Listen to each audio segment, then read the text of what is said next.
All right, welcome to your mission briefing. Your target? Total mastery of the insulin engine for your international board exams. Let's get to it.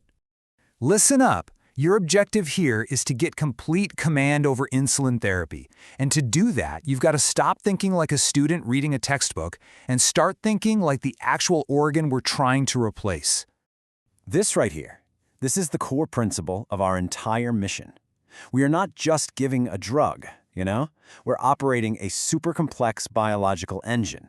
One wrong move, one single miscalculation, and the whole system can crash. Hard. Now, this engine has two main gears that you have to understand inside and out, basal and bolus. Let's break them down. Okay, this slide really simplifies the whole system. So first up, you've got your basal gear. This is your long-acting stuff, like Glargine or Detamir. Think of this as the foundation. It's providing a steady, flatline 24-hour supply for background control. Then you've got the bolus gear, your rapid-acting insulins like Lispro or Aspart. This is your power boost, right? It's designed to perfectly match that surge of carbs from a meal. So one sets the stage, and the other, well, it performs the main act. So here it is, the first big test. The logic gate you are absolutely going to face on your exam.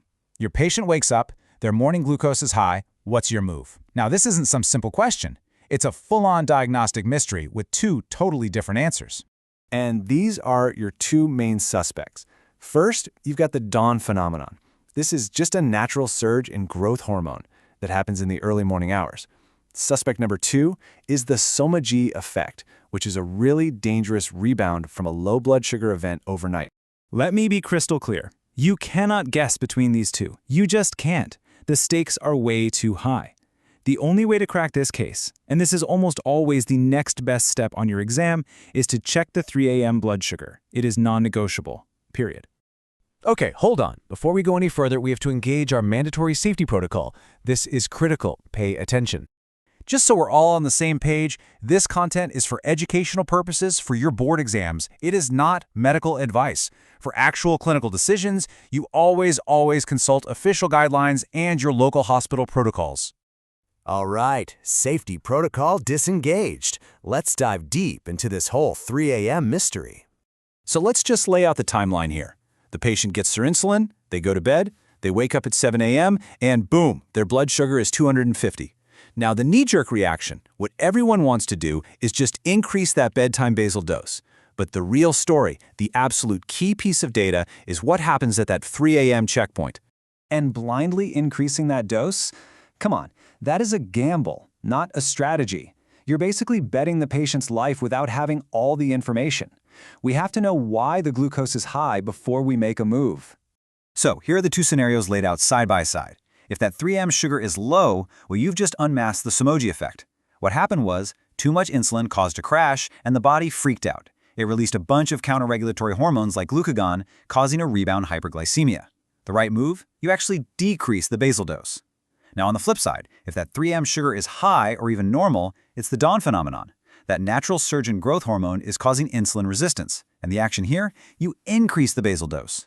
See that? The exact same 7 a.m. reading leads to two completely opposite actions. Okay, on to the next common board trap, correcting high blood sugar between meals. Way too many people just guess how much extra insulin to give. We don't guess, we calculate. And the key that unlocks that calculation is this number right here, 1800. You need to commit this to memory, right now. This is the 1800 rule, and here's how it works. It's a simple three-step procedure. Step 1, you figure out the patient's total daily dose, or TDD, of all their insulin combined. Step 2, you divide 1800 by that TDD. What you get is the patient's sensitivity factor. And step 3 is just interpreting that number. If the factor is, say, 50, it means 1 unit of rapid-acting insulin will lower that specific patient's glucose by about 50 points. See? It's precision, not guesswork. So why does this even matter? Why do the math? Because if you ignore this rule, you get something called insulin stacking. This is what happens when you give correction doses too close together without thinking about the insulin that's still active in the body.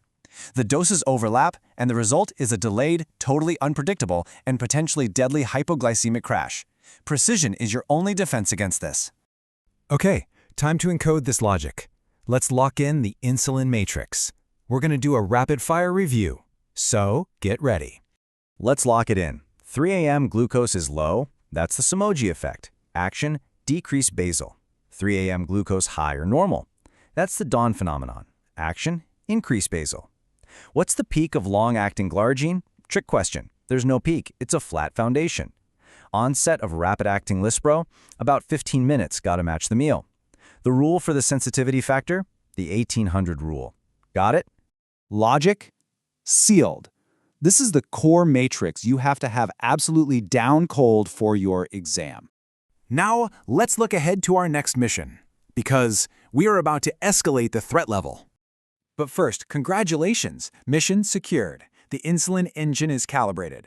You now have the fundamental logic to manage Basal-Bolus therapy and solve the most common puzzles the board exams will throw at you. But what happens when the engine doesn't just sputter? What happens when it fails completely? Well, this leads to a state called diabetic ketoacidosis, or DKA. It's where the body is so starved for glucose, it starts burning fat for fuel, producing all these toxic acids. And here, believe me, the stakes are at their absolute peak. Look, if you can't manage the massive fluid resuscitation or the critical potassium shifts that happen during DKA or HHS, you are not ready for the ICU. So your next directive is clear. Proceed immediately to our explainer on DKA and HHS management. Mission debrief complete. Dismissed.